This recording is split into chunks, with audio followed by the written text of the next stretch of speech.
السلام علیکم ناظرین، نالج وے کے ساتھ میں ہوں آپ کا ہوسٹ شعیب حسن۔ پروگرام انعام رمضان میں آج ہم بات کریں گے ام المومنین حضرت خدیجہ سلام اللہ علیہا کی، ان کے بارے میں کہ ان کی وفات کا دن ہے 10ویں رمضان۔ میرے ساتھ موجود ہیں حیدر کرار اور زبیر، ان سے جانیں گے کہ تاریخ میں ان کی زندگی کے حوالے سے ہمیں کیا کیا واقعات ملتے ہیں، کس طرح سے انہوں نے جناب رسول خدا حضرت محمد مصطفیٰ صلی اللہ علیہ وآلہ وسلم کا ساتھ دیا، کب جب کوئی بھی آپ کے ساتھ نہیں تھا تو جناب سیدہ خدیجہ سلام اللہ علیہا نے آپ کا ساتھ دیا۔ جی حیدر، حضرت خدیجہ سلام اللہ علیہا کا جو وصال ملتا ہے، اس کے بارے میں تواریخ میں کس طرح سے روایات پائی جاتی ہیں؟ بسم اللہ الرحمن الرحیم۔ سب سے پہلے میں امت مسلمہ کو تعزیت و تسلیت پیش کرتا ہوں۔ آج 10 رمضان المبارک ہے، حضرت سیدہ خدیجہ الکبریٰ کی یوم وفات یہ ملتی ہے ہمیں تاریخ کے اندر۔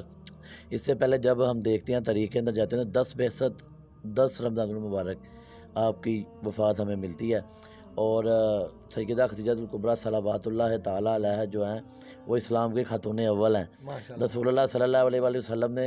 سب سے پہلے جن کے ساتھ شادی کی اور انہوں نے رسول اللہ کے ساتھ زندگی گزاری، اور جب تک وہ رسول اللہ کے ساتھ شریک حیات رہیں تو رسول اللہ نے کوئی دوسری شادی نہیں کی۔ اور جب ہم دیکھتے ہیں کہ رسول اللہ کے مشکل ترین دور تھا، مکہ کا دور تھا، شعب ابی طالب کا دور بڑا مشکل تھا، اور تمام مشکل مراحل کے اندر جناب سیدہ خدیجہ الکبریٰ رسول اللہ کی جو شریک حیات تھی۔ اور سیدہ خدیجہ الکبریٰ ایک نہایت ہی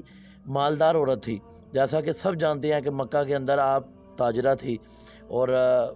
آپ کی جو زندگی ہے وہ نہایت ہی پاک و پاکیزہ تھی۔ آپ پورے عرب میں مشہور تھی، اور تمام عرب کے سردار سیدہ خدیجہ الکبریٰ کو اپنا رشتہ بھیج چکے تھے کہ ہمارے ساتھ شادی کر لیں۔ لیکن جب رسول اللہ کی طرف رسول اللہ کو انہوں نے بڑا مشہور واقعہ ہے کہ ان کا غلام میسرہ جب رسول اللہ کے ساتھ گیا، اس نے سارا کچھ دیکھا معاملہ، تو سیدہ نے پھر رسول اللہ کو رشتہ بھیجا، اور پھر آپ کی شادی ہوئی تو جناب ابو طالب علیہ السلام نے آپ کا نکاح پڑھایا۔ تو اس کے بعد جب ہم دیکھتے ہیں کہ رسول اللہ کو کے پاس جتنا بھی مال آیا، میں تھوڑی سی وضاحت کرتا چلوں کہ غیر مسلموں میں یورپ کے اندر اور جتنے بھی جن لوگ اسلاموفوبیا جس دنیا میں پایا جاتا ہے مسلمانوں کے خلاف، تو وہ بہت سارے اعتراضات اٹھاتے ہیں۔ وہ یہ بھی اٹھاتے ہیں کہ رسول اللہ نے دیکھے جی پہلی شادی ایک مالدار عورت سے کی، لیکن جب ہم دوسری طرف دیکھتے ہیں تو وہ مال کتنے دن رہا؟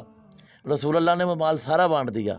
وہ اپنے پاس نہیں رکھا، سارا غریبوں میں تقسیم کر دیا۔ اور دیکھے شعب ابی طالب میں اس کے بعد چلے گئے اور آپ کا سوشل بائیکاٹ کر دیا گیا، تو رسول اسلام وہاں پہ بغیر آپ کا پورا قبیلہ بنو ہاشم کا بغیر پانی کے گزارا کرتا رہا۔ اور یہ تو ہمیں بچوں کو نصاب میں پڑھایا بھی جاتا رہا، شاید اب نکالا جا چکا ہے، لیکن نصاب کے اندر یہ موجود رہا کہ بچے چمڑا کھا کھا کر گزارا کرتے تھے اور پتے کھاتے تھے، اور پانی نہیں ملتا تھا، آلاتش کی آوازیں آتی تھی، کھانا کعبہ تک جاتی تھی، اور لوگ پریشان اور مضطر ہو جاتے تھے۔ تو سیدہ نے ان مشکل حالات میں جو ہے رسول اللہ کا ساتھ دیا، اور آپ کو اللہ کی طرف سے اسی معاملے کے اندر اتنی محبت بری رسول اللہ کے ساتھ زندگی گزارنے پر اللہ نے آپ کو سلام بھی بھیجا، اور قرآن پاک میں آیا تھا ووجدک کا عائلا فاغنا، کہ ہم نے آپ کو مالدار کر دیا۔ اور سیدہ خدیجہ الکبریٰ کے ذریعے رسول اللہ کا جو اسلام ہے وہ پوری دنیا تک پھیلا، اور جو بھی مسلمان ہے، جو بھی نمک خوار ہے رسول اللہ کا، وہ سب سے پہلے سیدہ خدیجہ الکبریٰ کا مقروض ہے، اور وہ اسلام کی محسنہ ہے۔ جی ماشاءاللہ۔ جی زبیر، جناب سیدہ خدیجہ سلام اللہ علیہا کا رسول اللہ کی زندگی میں آنا اور کتنا عرصہ انہوں نے رسول اللہ کے ساتھ گزارا، یہ تاریخ میں کس طرح ضبط ہے؟ اعوذ باللہ من الشیطان الرجیم، بسم اللہ الرحمن الرحیم۔ ملکۃ العرب ہمسر رسول کریم مادر جناب شہزادی کونین حضرت خدیجہ الکبریٰ صلوات اللہ علیہا رسول اللہ صلی اللہ علیہ وآلہ وسلم کی پہلی زوجہ ہیں، اور آج 10 رمضان المبارک ہے، اور 10 رمضان سن 10 بعثت کو آپ کا انتقال ہوا ہے، اور آج کے روز میں تمام عالم اسلام کو تعزیت پیش کرتا ہوں۔ آپ کا رسول اللہ صلی اللہ علیہ وآلہ وسلم کی زندگی میں آنا، کچھ مورخین نے یوں لکھا ہے کہ رسول اللہ صلی اللہ علیہ وآلہ وسلم جو کہ پہلے ہی صادق اور امین کہلوا چکے تھے، پورے عرب کے اندر آپ کا چرچا ہو چکا تھا، اور وہ جو جناب خدیجہ الکبریٰ سلام اللہ علیہا ہیں وہ پورے عرب کی مالدار خاتون تھیں، اور پورا عرب انہیں جانتا تھا، پاک و پاکیزہ اور مطہر عورت تھیں۔ تو رسول اللہ صلی اللہ علیہ وآلہ وسلم کے ساتھ ان کی جو نکاح کا واقعہ ملتا ہے، حضرت ابو طالب علیہ السلام نے جو نکاح ان کا پڑھایا، اس کے بعد جب آپ رسول اللہ صلی اللہ علیہ وآلہ وسلم کے گھر آئی ہیں تو آپ نے اپنا سارا مال اور خود کو بھی رسول اللہ کے لیے قربان کر دیا۔ یہ آگے چلتے جاتے ہیں تو رسول اللہ صلی اللہ علیہ وآلہ وسلم کا جب واقعہ بعثت آتا ہے، وقت ہوتا ہے، تو سرکار دو جہاں جب گھر میں آتے ہیں غار حرا سے واپس، تو آ کے کہتے ہیں کہ مجھ پر ایک فرشتہ نازل ہوا ہے، تو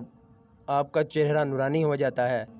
اور اس کے بعد جو ہے پورا عرب آپ کا دشمن ہو جاتا ہے، جبکہ جناب خدیجہ الکبریٰ سلام اللہ علیہا آپ کا ساتھ نہیں چھوڑتی کہ مالدار آپ دیکھیں کہ ایک جب مالدار لوگ ہوتے ہیں، آپ دنیا کے ساتھ کمپیریزن ذرا کریں کہ جب مالدار لوگ ہوتے ہیں جو جب مشکل وقت پڑ جائے کوئی بھی چاہے ہو، وہ شوہر ہیں یا کوئی بھی، وہ چھوڑ دیتا ہے. وہ تو ظاہری طور پہ تو رسول اللہ کے پاس کچھ بھی نہیں تھا جب جناب خدیجہ الکبریٰ آئی ہیں، مگر انہوں نے اب آپ کا ساتھ نہیں چھوڑا، اور آپ کے ساتھ سب سے پہلے جو اسلام لائی ہیں وہ جناب خدیجہ کبریٰ ہیں. جی حیدر، جناب رسول خدا اور جناب سیدہ خدیجہ سلام اللہ علیہا کی زندگی میں ان کی جو اولاد مطہر ہیں، اس کے بارے میں کیا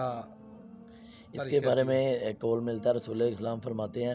کہ جب لوگ مجھے اولاد کا طعنہ دے رہے تھے تو اللہ نے مجھے ختیجہ کے ذریعے اولاد دی. جب لوگ مجھے جھٹلا رہے تھے تو ختیجہ نے میری صداقت کی گواہی دی، اور جب لوگ مجھے تنگ کر رہے تھے تو ختیجہ نے میری آگے سے خیال رکھا اور میری حفاظت کی. تو جیسے ہمیں ملتا ہے کہ رسول اللہ کی جو اولاد پاک ہے وہ ساری کی ساری جناب خدیجہ کے بطن سے ہوئی ہے، سوائے جناب ابراہیم کے جو حضرت ماریہ قبطیہ رضی اللہ تعالیٰ عنہ کے بطن سے تھے. اس کے علاوہ تواریخ میں بین الطرفین میں عالم اسلام میں مختلف روایات ملتی ہیں جن کے اندر یہ ملتا ہے کہ ان کی 4 بیٹیاں تھیں اور 3 بیٹے ملتے ہیں، کہیں پہ 2 ملتے ہیں، ان کے مختلف نام ملتے ہیں، جیسے حضرت قاسم ہے جو رسول اللہ کی کنیت بھی ابو القاسم ہے، اور ان کے بیٹے طیب اور طاہر ملتے ہیں روایتوں میں، اور کہیں پہ ان کا نام کچھ اور بھی ملتا ہے، ابراہیم بھی نام ملتا ہے. لیکن کئی کہتے ہیں روایات میں کہ ابراہیم اور طیب اور طاہر ایک ہی ہیں، ٹھیک ہے، اور ابراہیم جو تھے وہ حضرت ماریہ قبطیہ کے بطن سے تھے. تو رسول اللہ کی جو ساری اولاد تھی وہ جناب جیسے لوگ جو ابتر ہونے کا طعنہ دیتے تھے وہ دلا، اور اس کے بعد جناب فاطمہ زہرا صلوات اللہ علیہا جناب خدیجہ کے بطن سے پیدا ہوئی، جن سے آگے رسول اللہ کی نسل مطہر جاری ہوئی. تو رسول اللہ کا جو لوگ جنہوں نے کہا اس وقت کے لوگ طعنہ دیتے تھے، آس بن وائل ٹائپ کے لوگ اور بہت سارے مکہ کے سردار جو تھے، تو یہ پھر قرآن پاک میں یہ صورت نازل ہوئی کہ انا اعطیناک الکوثر فصلی لربک وانحر، ان شانئک هو الابتر، کہتے ہیں آپ کو خیر کثیر عطا کر دیا ہے. تو پھر سیدہ کے آگے اولاد میں جناب امام حسن امام حسین علیہ السلام کا، اور محمد علیہ محمد ایسا کرانا جو کسی تعارف کا محتاج نہیں ہے، ہر کسی کا تعارف بلند و بالا ہے اور ہر کوئی اپنی مثال آپ ہے. تو